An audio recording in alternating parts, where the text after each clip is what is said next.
Third unit pathophysiology में third semester के पढ़ेंगे, ठीक है। 20 इनके।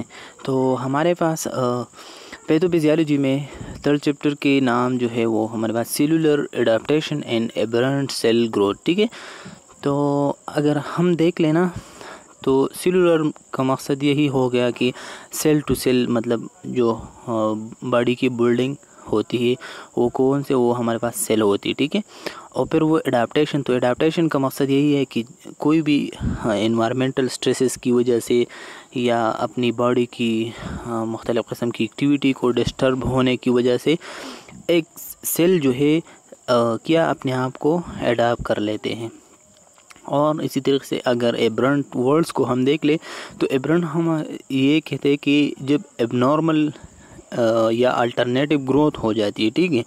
तो ये सब चीज़ें हम पढ़ेंगे कि कौन कौन सेल है हमारे बॉडी में और कौन कौन से और किसी तरीके से वो अपने एडाप्टेशन गेन कर लेते हैं, ठीक है। तो ये हम इस चैप्टर में जानेंगे, ठीक है। तो ये हमारे पास इसकी ऑब्जेक्टिव हैं, ठीक है। तो प्रिंसिपल ऑफ सेल थ्योरी, तो सेल थ्योरी की पे बात हम कर लेते हैं कि मतलब जो सेल होती है हर चीज़ की अपनी प्रिंसिपल अपनी उसूल होती है ना, तो वो अपने उसूलों पे जो है वो चलते हैं। तो all living thing are made up of cell. तो आपको पता है कि जितने भी लिविंग ऑर्गेनिज्म हैं उसकी जो बॉडी होती है ना तो वो लिविंग मतलब सेल से बना हुआ है, ठीक है। लिविंग थिंग सेल से बना हुआ है। Cell are the basic building block of all living thing. The human body is composed of trillion of cells, ठीक है। तो जितने भी मतलब लिविंग थिंग्स है वो उसकी बॉडी सेल से बना हुआ है, ठीक है। अगर हम एग्जांपल ले ले तो ह्यूमन बॉडी की जो है वो ट्रिलियंस ऑफ सेल्स जमा हुए हैं और बॉडी बनाया हुआ है, ठीक है। फिर हमारे पास क्या है कि they provide structure for the body, और ये बॉडी को स्ट्रक्चर प्रोवाइड कराते हैं कौन सेल, ठीक है।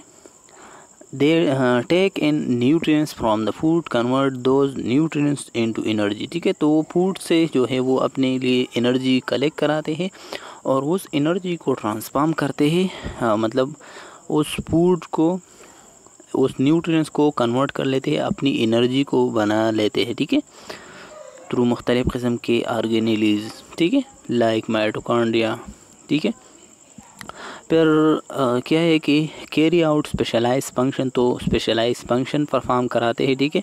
Cell also contain the body's heredity materials and can make copies of themselves, ठीक है। तो फिर जब वो सेल बढ़ जाती है तो अपने आप को खुद जो है वो माइटोटिक डिवीजन करा देते हैं और हेरिडिटी मटेरियल से काफ़ी बना लेते हैं, मीन डीएनए वगैरह, ठीक है।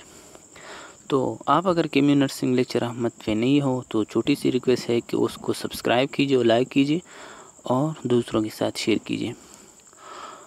फिर है हमारे पास कि smallest living units of structure and function of all organism is the cell, ठीक है। तो जितने भी चाहे स्मॉल हो लिविंग थिंग या मतलब लार्ज हो, तो सबकी जो स्ट्रक्चर और फंक्शन यूनिट है वो हमारे पास सेल होती है, ठीक है। All cell rise from pre-existing cell. This principle discarded the idea of spontaneous generation, ठीक है। तो ये पहले जो है अरिस्टोटल ने स्पॉन्टेनियस जनरेशन की बात की हुई है, ये एफएससी लेवल की बात है, ठीक है। तो इसने जो है उसने बताया कि ये हमारे पास पहले से जो है वो एग्जिस्ट हुआ सेल है, ठीक है। तो उसने एक ऐसे जनरली थ्योरी बनाया कि मुख्तलिफ़ किस्म के गैसेस और पंजाए और ये चीज़ें और वाटर पर कलेक्ट हो के एक सेल बना देते हैं। तो ये ख़ुद ब खुद नहीं बनाती, उस पे उसके बाद कुरान मजीद में जो है वो अगर आप देख लेना तो मुख्तलिफ़ किस्म की दलाइल है, ठीक है। तो ये तो साइंटिस्ट ने एक स्पॉन्टेनियस जनरेशन की बात की कि ये सेल जो है वो ख़ुद ब खुद बनी हुई है, ठीक है। तो प्री एग्जिस्टिंग सेल पहले से एराइज हुआ है, ठीक है। फिर हमारे पास आते हैं कि करेक्टरिस्टिक ऑफ ऑल सेल जो है, द करेक्टरिस्टिक हमारे पास सेल्स के कौन कौन से होती है, ठीक है। तो सराउंडिंग मेम्ब्रेन होती है, प्रोटोप्लाज्म होती है, cell content and thick fluid, protoplasm को हम साइटोप्लाज्म भी कहेंगे, ठीक है। तो ये क्या है कि ये कैरेक्टरिस्टिक है सेल के। अगर जब हम देखेंगे ना कि एक चीज़ को हम सेल कहेंगे तो ये चीज़ें उस पर अप्लाई करवाएंगे कि उसकी सराउंडिंग मेम्ब्रेन है कि नहीं है, फिर उसकी जो प्रोटोप्लाज्म मीन साइटोप्लाज्म है कि नहीं है, ठीक है, जो फ्लूइड होती है, ठीक है। फिर हमारे पास ऑर्गेनेलिस होती है, तो organelles structure for sale function, तो ये भी चेक करवाएंगे। कंट्रोल सेंटर चेक करवाएंगे कि वो उस पर है या नहीं है, मतलब डीएनए वगैरह ये है या नहीं है, ठीक है। तो ये 4 जो है हमारे पास सेल की कैरेक्टरिस्टिक है। तो फिर हम आते हैं कि सेलुलर अडेप्टेशन क्या है। तो सेलुलर अडेप्टेशन हमारे पास इन cell biology and pathophysiology, cellular adaptation refer to change made by a cell in response to adverse environmental changes। अगर environmental changes adverse हो जाए लेकिन फिर भी आपकी सेल adaptation गेन कर लेते हैं, मीन अपने आप को सस्टेन रखे, तो उसको हम क्या कहें, सेलुलर अडेप्टेशन कहेंगे। तो ये इसी तरीके से ये MCQ याद रखे, ये पूरा जो है वो उस काफ़ी फेस करवाते हैं, ठीक है।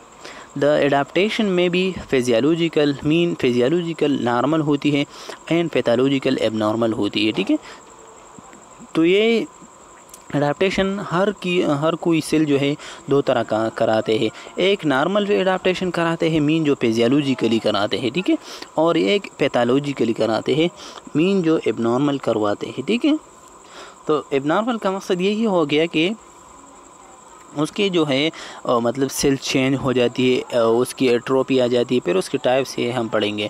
तो 5 major types of adaptation include, तो MCQs के लिए याद रखें कि कितने टाइप्स है हमारे पास एडाप्टेशन के।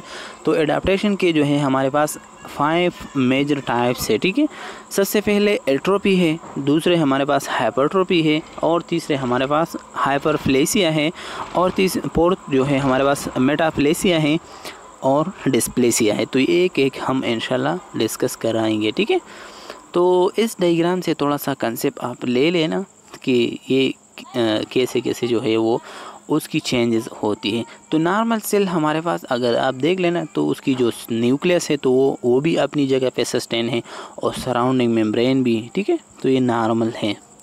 और जो पैथोलॉजिक है, तो पैथोलॉजिक हमारे पास एट्रोपी है। सबसे पहले एट्रोपी है, तो एट्रोपी वर्ड्स यही है कि उसकी जो ऑर्गेनेलिस होती है, उसकी जो न्यूक्लियस होती है वो श्रिंक हो जाती है, ठीक है। तो उसको देख लें, ये एट्रोपी हुआ है, उसकी जो सेल है वो स्मॉल हुआ है, ठीक है। फिर दूसरे नंबर में हमारे पास हाइपरट्रोपी है। तो हाइपरट्रोपी का मकसद ये है कि इसकी सिर्फ और सिर्फ सेल की साइज़ इंक्रीज़ होती है, ठीक है। सेल की नंबर इंक्रीज़ नहीं होती, सिर्फ सेल साइज़ इंक्रीज़ होती है, ठीक है। और ज़्यादातर जो हाइपरट्रोफी होते हैं ना, तो वो जिस जगह पे आप ज़्यादा वर्क करते हैं ना, तो उस जगह की जो सेल्स होती है वो इन्फ्लेम हो जाती है, मीन जो एनलार्ज हो जाती है, ठीक है। सेल की नंबर ज़्यादा नहीं होती, इस कंसेप्ट को लाजमी जहन में रखें।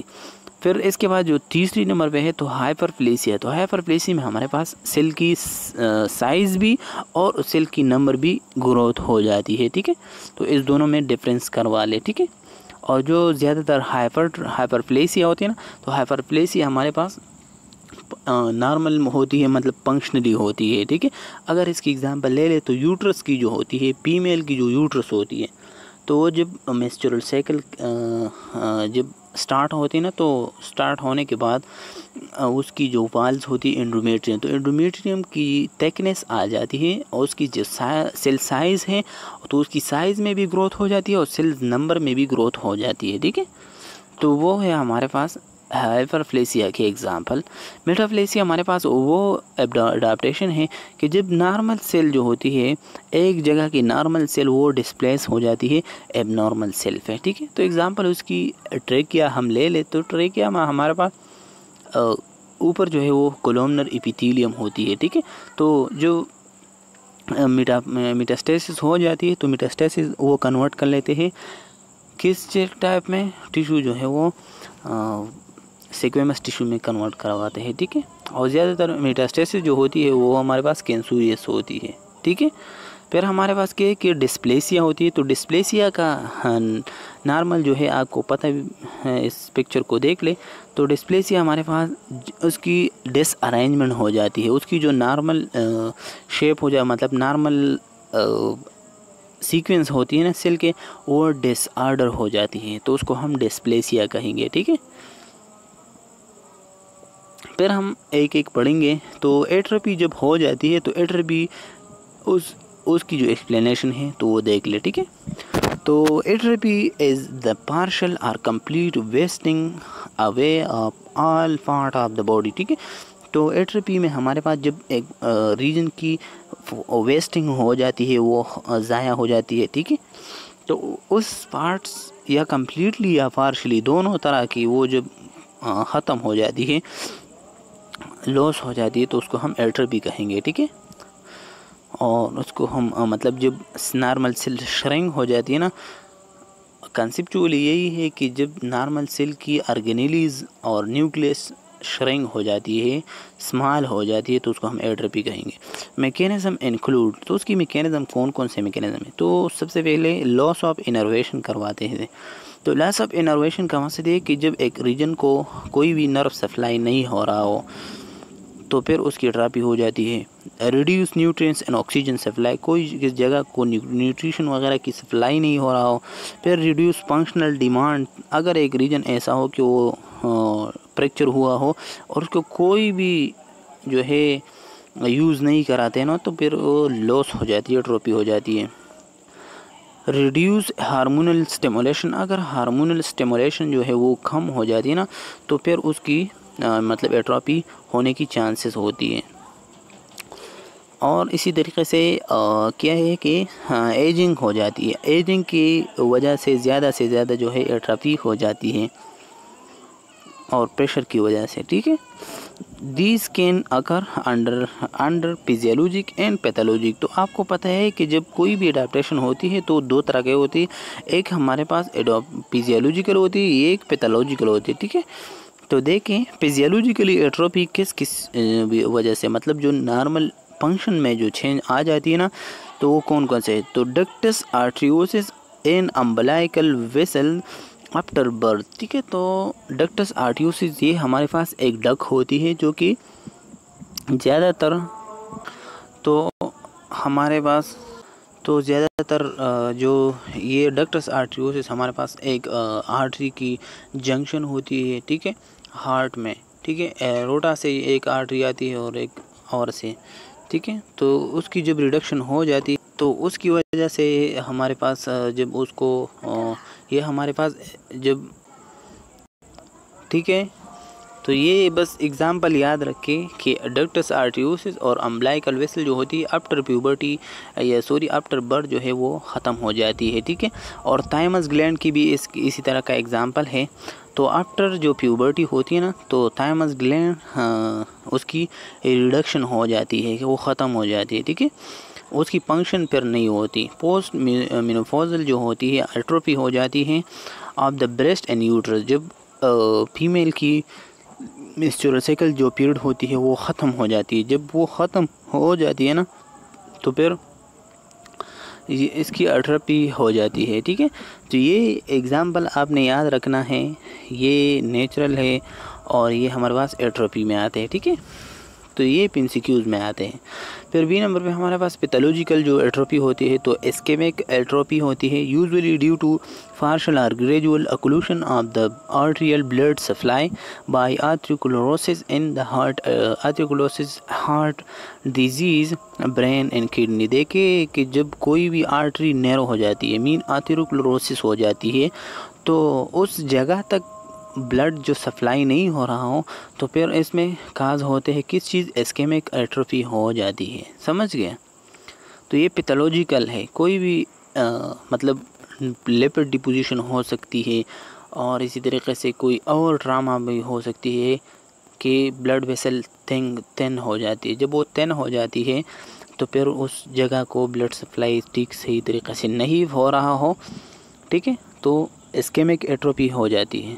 फिर हमारे पास डिसयूज जो है एट्रोपी हो जाती है। तो due to force inactivity of muscle after prolong immobilization of lungs in plaster का, अगर एक पर्सन ऐसा हो कि उसको उसकी फ्रैक्चर हुआ है और उसको प्लास्टर वगैरह ये लगा हुआ है, तो उसकी वजह से जो है, तो उस प्लास्टर की वजह से उसकी मूवमेंट वगैरह नहीं हो रहा है, तो अगर वो प्रोलॉन्ग टाइम के लिए हो तो फिर उसको मसला क्रिएट हो सकती है, ठीक है, एट्रोपी की। फिर न्यूरोपैथिक होती है कि follow lower motor neuron lesions, for example phylomyelitis, poliomyelitis, ठीक है। तो ये भी हमारे पास आपने याद रखना है कि न्यूरोपैथिक सप्लाई, अगर एक पर्सन ऐसा हो कि जिस जगह को नर्व सप्लाई हुआ हो और वो उसको मतलब कोई भी सप्लाई वगैरह नहीं कराते हो, मतलब उस पर कोई भी काम नहीं है, तो फिर वो एट्रोपी की तरफ चले जाते हैं, ठीक है। तो पैथोलॉजिक एट्रोपी में ये भी आती है, ठीक है। सबसे पहले हमने इस्केमिक पढ़ा, फिर इसके बाद हमने डिसयूज पढ़ा और न्यूरोपैथिक पढ़ा, ठीक है। स्टार्वेशन एट्रोपी आती है। तो स्टार्वेशन एट्रोपी में हमारे पास डिप्लीशन ऑफ कार्बोहाइड्रेट, अगर कार्बोहाइड्रेट कम हो जाए, ठीक है, तो फिर एट्रोपी होने की चांसेस हैं। इस्केमिक एट्रोपी होती है तो सेरेब्रल अथेरोस्क्लेरोसिस होती है कि ब्रेन को सही तरीके से मतलब ब्लड सप्लाई नहीं हो रहा हो, ठीक है, तो फिर उसको इस्केमिक एट्रोपी हो जाती है। तो इस्केमिक हमने पहले भी पढ़ा, ठीक है, कि एक जगह को ब्लड सही तरीके से नहीं जा रहा हो, अगर ब्रेन को सही तरीके से नहीं जा रहा हो तो फिर वो एक सेरेब्रल आर्टरी होती है ब्रेन तक जो लेके ब्लड जाते हैं, ठीक है, तो वो आर्टरी ख़राब हो जाती है, ठीक है, और फिर इस्केमिक एट्रोपी हो जाती है। डिसयूज एट्रोपी होती है। तो disuse in cases of obstruction आप पेंक्रियाटिक डक्ट, अगर पेंक्रियाटिक डक्ट ऑब्स्ट्रक्ट हो जाती है, ठीक है, तो फिर उसकी क्या हो जाती है कि डिसयूज थेरेपी हो जाती है। और न्यूरोपैथिक हमने पोलीमाइलिटिस का पढ़ा। एंडोक्राइन, अगर हाइपोपिचुरिटिज्म हो गया, थायराइड एट्रोपी हो गया या एड्रीनल ग्लैंड, ठीक है। फिर प्रेशर एट्रोपी हो जाती है अगर erosion of spine of by tumour. Idiopathic atrophy भी हो सकती है कि उसकी कोई भी काज वगैरह मालूम ना हो, ठीक है, और एक जगह जो है फॉर एग्जांपल टेस्टिकुलर एट्रोपी जो है वो, ये एग्जांपल आपने उसके लिए याद रखना है कि एडोपैथिक जो होती है अननोन एट्रोपी जो होती है, तो उसमें एग्जांपल टेस्टिकुलर एट्रोपी है, ठीक है, ठीक है। तो ये हमारे पास एट्रोपी की हमने एट्रोपी भी पढ़ा, उसकी मैकेनिज़्म भी पढ़ा, और इसी तरीके से उसकी जो पैथोलॉजिक और फिजियोलॉजिक कंडीशन था वो भी हमने पढ़ ली, ठीक है। फिर हमारे पास आते हैं कि हाइपरट्रोपी आती है। तो हाइपरट्रोपी हमारे पास increase in size of cells and consequently an increase in the size of organ. It results from an increased workload imposed on an organs or body parts and is commonly seen in cardiac and skeletal muscle. देखिए हमारे पास जिस area पे, जिस muscle पे आप workload ज़्यादा कराते हैं ना, तो उसकी साइज़ जो है वो बढ़ जाती है, ठीक है। तो ये एग्जांपल है हमारे पास हाइपरट्रोफी की होती है, ठीक है, स्केलेटल मसल की होती है। कार्डिक, अगर कोई भी क्रोनिक हाइपरटेंसिव पेशेंट हो तो उसकी जो एरिटरी होती है, जो एरोटा होती है ना, तो उसकी साइज़ जो है वो बढ़ जाती है, ठीक है। इसी तरीके से अगर एक पर्सन ऐसा हो कि वो ज़्यादा वर्कलोड करा दे तो उसकी जो मसल है वो ज़्यादा क्या है कि हार्ड होती है, लार्ज होती है, ठीक है। फिर हमारे पास उसकी जो फिजियोलॉजिकल है, फिजियोलॉजी उसकी यही है कि can be physiological and uterine muscle in pregnancy or skeletal muscle in athletics, ठीक है। तो देखिए हमारे पास फिजियोलॉजिकल ये है कि यूट्राइन मसल जो होती है, यूट्राइन, ठीक है, तो प्रेगनेंसी में ये क्या हो जाती है, ये फिजियोलॉजिकल है और ये बढ़ जाती है ना, तो ये फिजियोलॉजिकल हो गया हाइपरट्रोफी। और स्केलेटल मसल एंड एथलेटिक जो है हमारे पास, ये भी फिजियोलॉजिकल। लेकिन पैथोलॉजिकल जो है for example left ventricle enlargement and hypertrophy या hypertension and prostate enlargement, तो ये दोनों एग्जांपल जो है पैथोलॉजिकल है कि अगर एक पर्सन ऐसा हो कि उसकी हाइपरटेंशन की वजह से उसकी आर्टरी या वेंट्रल जो होती है, मीन वेंट्रिकल जो होती है वो इम्प्लेम हुआ हो, और एक पर्सन ऐसा हो कि उसकी प्रोस्टेट जो है वो इनलार्ज हुआ हो, तो उसकी एग्जांपल यही है। ठीक है, तो ये पैथोलॉजिकल है। ठीक है, तो ये आपने इसी तरीके से ये याद रखना है। फिर हमारे पास occur in response to an increase demand for work. ठीक है, तो ये हाइपरट्रोफी होती है उस वक्त जब आप लोड उस पे ज़्यादा करवाते हैं। ठीक है, लोड उस पे ज़्यादा हो जाती है तो फिर ये डेवलप होती है। ठीक है, फिर क्या है कि वाल्वुलर हार्ट जो होती है डिजीज़ हो सकती है। तो वाल्वुलर ये एक ट्विस्टेड फॉर्म में आर्टरीज होती है कि वो प्रेशर वगैरह की वजह से वो ट्विस्ट हो जाती है, उसमें वल आ जाती है। ठीक है, स्मूथ मसल हो सकती है, स्मूथ मसल के साथ ये हो सकता है, मतलब स्टमक वगैरह। ठीक है, the uterus and pregnancy, pregnancy में यूट्रस जो है वो हमारे पास क्या होती है कि थोड़ा सा मतलब हाइपर हो जाती है, उसकी साइज़ इंक्रीज़ होती है। उसकी वजह यही हो कि फिजियोलॉजिकल फंक्शन है कि बेबी के लिए वो प्रोटेक्शन लेके जाते हैं ना। तो स्टमक एंड पाइलोरिक स्टेनोसिस हो जाती है। फॉर एग्जांपल स्टमक की मतलब जब वर्कलोड ज़्यादा हो जाती है ना, तो उसकी जो पाइलोरस रीजन होती है, पाइलोरस स्पेंचर होती है, तो उसमें स्टेनोस आ जाती है, मीन वो नैरो हो जाती है। तो नैरो की वजह से, मतलब नैरो वजह इसलिए कि वो उसकी साइज़ में इंक्रीज़ हो रहा हो। ठीक है, लेकिन वो अंदर से नैरो हो जाती है, अंदर से नैरो होते जाते हैं और बाहर की तरफ वो एम्प्लेम हो जाती है। urinary bladder with obstruction to urine outflow, for example prostatic enlargement or urethral stricture। ठीक है, तो ये प्रोस्टेट जो enlargement होती है ना, तो ये भी हमारे पास हाइपरट्रोफी की एग्जांपल है। ठीक है, और यूरेथ्रल स्ट्रेचर, अगर कोई भी यूरेथ्रा जो है वो नैरो हो जाती है, तो उस नैरो का मकसद ये है कि वो अंदर के अंदर, मतलब वो नैरो हो जाती है लेकिन बाहर की तरफ वो एम्प्लेम हो जाती है ना। तो ये हमारे पास एग्जांपल था। फिर हम आते हैं कि hypertrophy continuous ulcer in the pyloric region. ये पाइलोरिक रीजन है, देख ले ये ब्लैक कलर जो है, तो स्ट्रेचर इन दिस एरिया है, दिस रीजन में result in the pyloric stenosis. Stenosis का मकसद ये है कि वो नैरो हो जाती है, उसमें ओवरग्रोथ हो जाती है, समझ गए, स्टमक डायलेटेड हो जाती है। तो hypertrophy and dilation of proximal bowel. ठीक है, तो वो क्या हो जाती है, ये बाउल में मतलब ये स्टमक वगैरह, और इसी तरीके से लार्ज इंटेस्टाइन और स्मॉल इंटेस्टाइन में हो सकती है। ठीक है, किस चीज़, ये स्टेनोसिस हो जाती है। ठीक है, तो ये हार्ट में इसी तरीके से होता है कि ये वेंट्रिकुलर हार्ट अगर देख लेना, ये हमारे पास उसकी नॉर्मल ये एम्प्लेम हुआ है। ठीक है, नॉर्मल इसी तरीके से होती है, और जब वो हाइपरटेंशन की वजह से ये क्या हो जाती है, वो एम्प्लेम हो जाती है। ठीक है, फिर हमारे पास यही है कि हाइपरप्लेसिया हो जाती है। It is an increase in the size of tissue और organ due to increase in the number of add specialized cells, this can result from.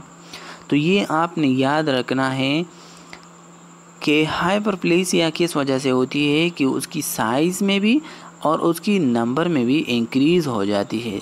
ठीक है, तो ये डिफरेंस आपने एमसीक्यूज़ के लिए याद रखना है कि वो जगह जिसमें साइज़ की भी और नंबर की भी इंक्रीज़ होती है तो उसको हम हाइपरट्रोफी बल्कि हाइपरप्लेसिया कहेंगे।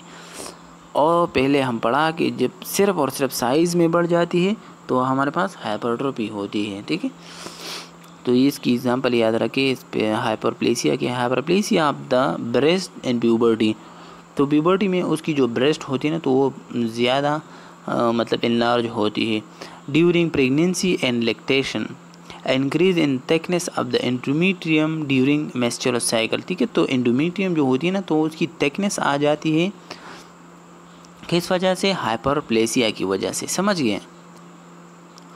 इंक्रीज फंक्शनल डिमांड, तो उसकी इंक्रीज फंक्शनल डिमांड भी हो जाती है कि क्या है कि physiological hyperplasia of the breast and pregnancy and lactation, ठीक है। तो ये तो हमने पढ़ा कि लैक्टेशन वगैरह की टाइम में उसको मिल्क प्रोडक्शन होना और उसकी स्टोर होना ये उसकी काम होती है, तो उसी वजह से उसकी फंक्शन ज़्यादा होती है, तो वो क्या करा देते हैं, हाइपर करवा देते हैं। Hyperplasia of the bone marrow in hemolytic anaemia mean iron और vitamin B12 and folic acid deficiency, ठीक है। तो ये चीज़ें जो है हमारे पास क्या है, ये एग्ज़ाम्पल है किस चीज़ के, haemolytic anaemia, hyperplasia of the bone. जब हाइपरप्लेसिया हो जाती है ना तो बोन के, तो हेमोलिटिक एनीमिया और इसी तरीके से आयरन की कमी और इसी तरीके से या vitamin B12 folic acid deficiency anaemia, ठीक है। तो ये चीज़ें अगर ज़्यादा नहीं मिल रहा हो, ठीक है, तो फिर हाइपरप्लेसिया में एक सेल चले जाती है, क्योंकि उसकी डिमांड ज़्यादा है। और अगर ये ज़्यादा हो गया तो फिर भी नुकसानदेह है, लेकिन ये मेंटेन होना एक नॉर्मल बात है, लेकिन ज़्यादा हो गया ये भी नॉर्मल है और कम हो गया ये भी नॉर्मल है। तो hyperplasia of thinning of lining epithelium in the process of regeneration and repair of an ulcer और स्किन वाउंड। तो हाइपरप्लेसिया एग्जांपल है कि जब कोई भी इन एपिथेलियल पे प्रोसेस में मतलब वो रिपेयर होने जाते हैं ना, उसकी जो रीजनरेशन होती है ना, तो उसकी अल्सर और स्किन जो वाउंड होती है, ठीक है, तो वो क्या हो जाती है, वाउंड होना, ये हीलिंग होना, ये हमारे पास हाइपरप्लेसिया में आते हैं। तो ये एग्जांपल आपने याद रखना है। फिर आते हैं हाइपरप्लेसिया में इंक्रीज हार्मोनल स्टिमुलेशन। तो हार्मोनल स्टिमुलेशन की वजह से भी हो सकती है कि पैथोलॉजिकली क्या होती है कि hyperplasia of endocrine gland, for example pituitary gland excess growth hormone, अगर ग्रोथ हार्मोन ज़्यादा प्रोड्यूस हो जाती है ना, तो ये एमसीक्यू कह रहा है, याद रखें कि बिफोर प्यूबर्टी जब ग्रोथ हार्मोन इंक्रीज़ होती है ना, तो उसको जायजेंटिज्म लगती है, मीन वो बहुत ज़्यादा टाल हो जाती है, ठीक है। ये किस टाइम, जब प्यूबर्टी से पहले जो है एक्सेस प्रोडक्शन ऑफ हार्मोन हो जाती है, समझ गए। और अगर आफ्टर द प्यूबर्टी उसकी हार्मोन ज़्यादा हो जाती है ना, तो फिर उसको एक्रोमेगेली होती है, ठीक है। उसकी जो हैंड और फुट और ये चीज़ें होती है वो इनलार्ज, सिर्फ हैंड फुट और ये फिंगर वगैरह इनलार्ज होती है, ठीक है। तो ये हमारे पास पिट्यूटरी के एक्सेस हार्मोन की एग्जांपल है हाइपरप्लेसिया के। फिर आते हैं थायराइड ग्लैंड पे। तो थायराइड ग्लैंड में हमारे पास क्या है कि थायरोटॉक्सिस होती है, mean parathyroid gland and hypercalcaemia होती है, ठीक है। तो थायरोटॉक्सिस का मकसद यही है कि ये मतलब उसकी टॉक्सिसिटी ज़्यादा हो जाती है। थायराइड ग्लैंड क्या काम करवाते हैं कि मेटाबॉलिज्म प्रोसेस करवाते हैं, और अगर ज़्यादा मेटाबॉलिज्म होती है तो ज़्यादा मेटाबोलाइट बनेंगे, फ्री रेडिकल बनेंगे, तो ये थायरोटॉक्सिस करवाते हैं। एबनॉर्मल प्रोडक्शन जब T4 और T3 की हो जाती है। फिर एड्रीनल कॉर्टेक्स होती है। तो एड्रीनल कॉर्टेक्स क्या करते हैं कि मुख्तलिफ़ किस्म के कॉर्टिसोल वगैरह ये चीज़ें प्रोड्यूस करवाते हैं, तो अल्डिस्टेरॉन, तो ये जब ज़्यादा प्रोड्यूस हो जाती है ना, तो कोशन डिजीज़ बन जाती है। और कोशन डिजीज़ हमारे पास वो डिजीज़ होती है कि जब कॉर्टिसोल की ज़्यादा ओवर प्रोडक्शन हो जाती है, ठीक है। फिर बी नंबर पे की hyperplasia of endocrine target gland. पहले तो हमने पढ़ा कि एंडोक्राइन ग्लैंड की जब हाइपरप्लेसिया हो जाती है, मीन हाइपर प्रोडक्शन हो जाती है, ठीक है। तो ये कौन कौन से ग्लैंड को जो है इफ़ेक्ट करवाते हैं। तो ग्लैंड की जो टारगेट होती है, फॉर एग्जांपल ग्रोथ, मतलब अगर थायराइड के हम ले लें तो थायराइड तो मतलब ब्रेन में मतलब पिट्यूटरी में हार्मोन है, उस तो स्टिमुलस आते हैं हाइपोथैलेमस से, और वो काम कर लेते हैं किस जगह पे, थायराइड पे, और थायराइड लेवर पे मेन काम करते हैं, ठीक है। तो hyperplasia of endocrine target example यही है कि breast and uterine enlargement during pregnancy, ठीक है। तो ब्रेस्ट की और यूट्राइन जो एंडोमेट्रियम होती है, तो उसकी इनलार्जमेंट आ जाना, ये हमारे पास हाइपरप्लेसिया होती है, ठीक है। ब्रेस्ट, ठीक है। फिर एंडोमेट्रियम होती है तो एंडोमेट्रियम हाइपरप्लेसिया हो जाती है, ठीक है। किस वजह से? क्योंकि उसको बेबी को जो है वो डेवलप करना है। फिर हमारे पास कनेक्टिव टिश्यू वाउंड हीलिंग और वाउंड रिपेयरिंग ये हो सकती है किस चीज़ में? हाइपरप्लेसिया में होती है, ठीक है। तो ये टारगेटेड ग्लैंड या आर्गन होती है, ठीक है। फिर हमारे पास आते हैं, देखिए ये हाँ हाइपरप्लेसिया के एग्जाम्पल है, ठीक है। तो हाइपरप्लेसिया के एग्जाम्पल ये कि गाइटर हो जाती है, थायराइड हाइपरप्लेसिया हो जाती है। देखिए इस पिक्चर को, ठीक है। जब हाइपरथायराइडिज्म हो जाती है, ठीक है, तो गाइटर बन जाती है। गाइटर या इसी तरीके से एक बोलस सा एबनॉर्मल ग्रोथ हो जाती है पर्सन को।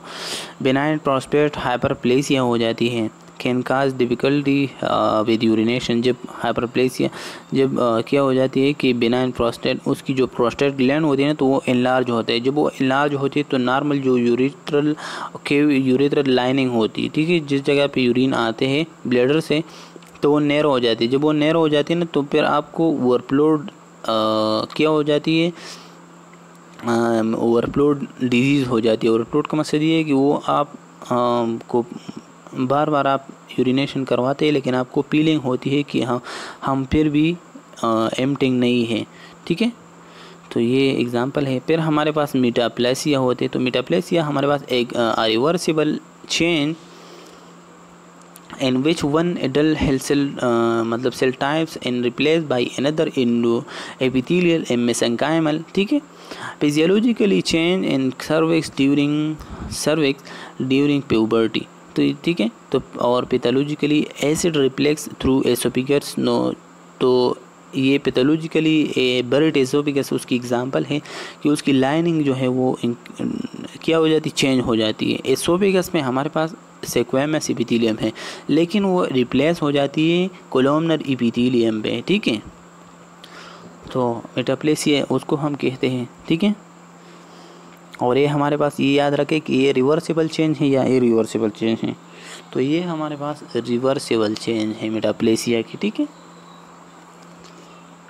फिर metaplasia occur when differentiation of cell of a certain types are replaced by another cell type which may be less differentiated, ठीक है। तो ये डिफरेंशिएट ज़्यादातर डिफरेंशिएट सेल, तो जब वो हम डिफरेंशिएट कर लेते हैं मेटाप्लेसिया की, तो वो ज़्यादा डिफरेंशिएशन नहीं कराते, ठीक है। जो नॉर्मल सेल उसने डिस्प्लेस किया हुआ हो तो वो लेस डिफरेंशिएशन होती है, वो सही तरीके से हम डिफरेंशिएट नहीं कराते हैं। It is a reversible process thought to be caused by the stem cell reprogramming, ठीक है। तो फिर ये हमारे पास रिवर्सल प्रोसेस है कि वो दोबारा जो है उसकी ग्रोथ हो जाती है। Stem cells are found in epithelia and embryonic mesenchyme of connective tissue, ठीक है। तो ये हमारे पास ज़्यादातर जो स्टेम सेल होती है ना, तो उस पर हो जाती है, ठीक है, एम्ब्रियनिक mesenchymal connective tissue पे। A prominent example of metaplasia involves the change associated with the respiratory tract response to inhalation of irritants such as smoke। तो उसकी एग्जांपल एक रेस्पिरेटरी एग्जांपल उसने लिया हुआ है कि कोई भी स्मोकिंग वगैरह या पोग्स वगैरह धुआं वगैरह से हो जाती है। The bronchial cells converts from mucus secreting ciliated columnar epithelium to non ciliated squamous epithelium incapable of secreting mucus, ठीक है। तो रेस्पिरेटरी ट्रैक में यह होती है कि जो म्यूकस किया है कि म्यूकस सिलेटेड कोलमनर एपिथेलियम हो जाती है। तो कोलमनर एपिथेलियम जो है वो डिस्प्लेस हो जाती है नॉन सिलेटेड स्क्वैमस एपिथेलियम पे, ठीक है। तो कोलमनर चेंज हो जाती है स्क्वैमस में, और कोलमनर को भी कैपेबल था कि वो म्यूकस प्रोडक्शन करा देते हैं, लेकिन स्क्वैमस म्यूकस प्रोडक्शन नहीं करते हैं, ठीक है। ये चेंजेस भी आ जाती है। This transform cell may become dysplastic or cancerous if the stimulus cigarette smoking is not removed। अगर ये आपने परसिस्टेंट ट्रिक की। अगर एक पर्सन ऐसा हो कि वो बार बार जो है स्मोकिंग कराते हैं, ठीक है, और वो उसने स्मोकिंग जो है वो स्टॉप नहीं की, तो फिर वो डिस्प्लेसिया की तरफ जाते हैं। डिस्प्लेसिया का मकसद ये कि वो उसकी जो सेल साइज़ होती है ना, तो वो मुकम्मल तरीके से वो ख़त्म हो जाती है, वो डिसऑर्डर हो जाती है, ठीक है। तो मेटाप्लेसिया यही है कि सिक्वेमस ये चेंज हुआ है, मेटाप्लेसिया इन ब्रोंकाइटिस, ठीक है।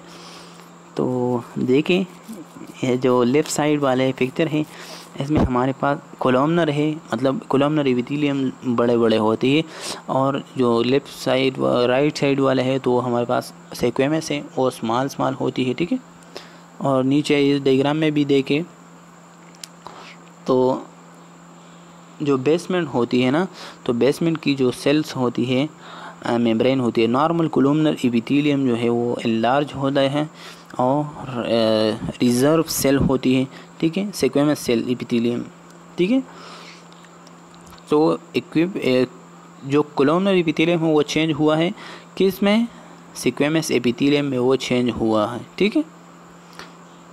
फिर हमारे पास डिस्प्लेसिया की वजह है कि it is characterized by the disarrangement cell growth of specific tissue that's result in cell vary in size, shapes and organization. The pattern is most frequently encountered in area the metaplastic squamous epithelium of the respiratory tract and uterine cervix, ठीक है। तो ये वो है कि जिसकी arrangement उसकी sales की ख़राब हो जाती है, ठीक है, और फिर इसकी क्या हो जाती है कि मेटास्टैटिक हो जाती है। उसकी जो एग्जाम्पल हमने पहले पढ़ी कि जो अगर पर्सन ऐसा हो कि वो स्मोकिंग नहीं कराते हो ना, मतलब स्मोकिंग बस नहीं करते हैं, तो फिर वो इस डिस्प्लेसिस कंडीशन में चले जाते हैं। मीन उसकी जो स्ट्रक्चर होती है वो नॉर्मल, वो मुकम्मल तरीके से डिसऑर्डर हो जाती है और डिस शेप हो जाती है। एग्जांपल ये कि variation of shape and size of cell, enlargement, irregularity, disorder, arrangement of cell, ठीक है। तो ये शेप और साइज इसकी अरेंजमेंट ख़राब हो जाती है, एनलार्जमेंट हो जाती है, इरेगुलर हो जाती है, डिसऑर्डर अरेंजमेंट हो जाती है। It represent reaction to underlining inflammation और टू क्रोनिक इरिटेशन, ठीक है। तो क्या हो जाती है कि नॉर्मल जो अंडरलाइनिंग होती है ना, अंडरलाइनिंग स्ट्रक्चर होती है, तो वो इम्प्लेम हो जाती है, मीन वो क्रोनिक इरिटेशन में चले जाती है, ठीक है। जब एक एरिया ऐसा हो कि वो बहुत ज़्यादा प्रोलॉन्ग टाइम से एक चीज़ परसिस्टेंट उसको डैमेज कराते हैं ना, तो फिर वो डिस्प्लेसिस कंडीशन में चले जाते हैं।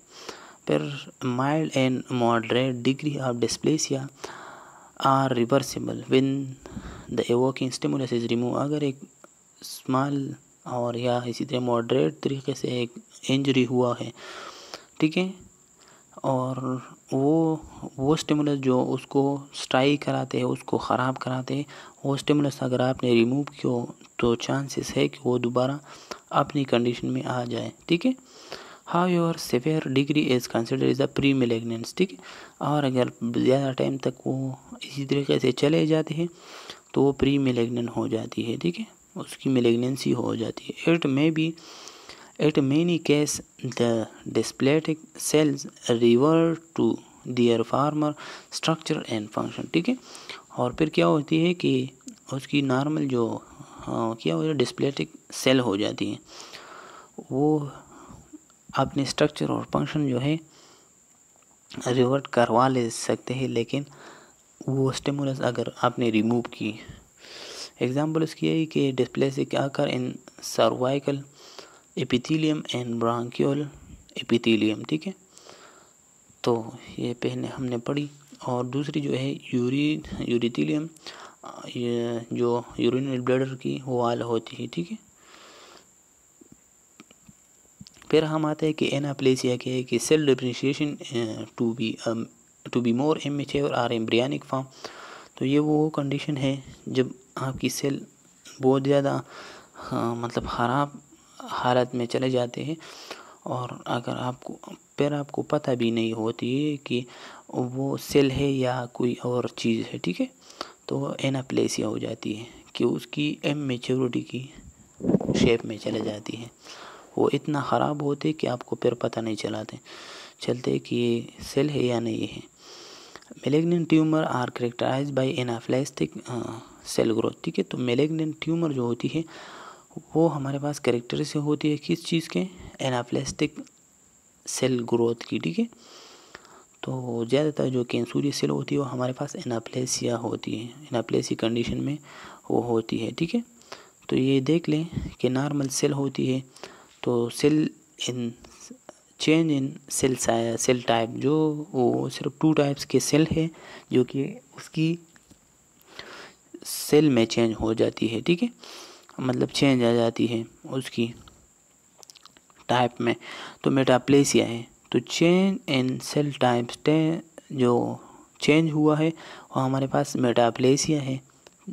जो नॉर्मल सेल जो है वो डिप्लेस हो जाती है एबनॉर्मल पे, और डिस्प्लेसिया हो जाती है जो डिसअरेंजमेंट हो जाती है, और फिर एनाप्लेसिया या प्री कैंसुरियस मेलिग्नेंट सेल हो जाती है। और सेल इन साइज़ और नंबर दोनों में जो चेंज आ जाती है ना, तो हमारे हाइपरप्लेसिया है।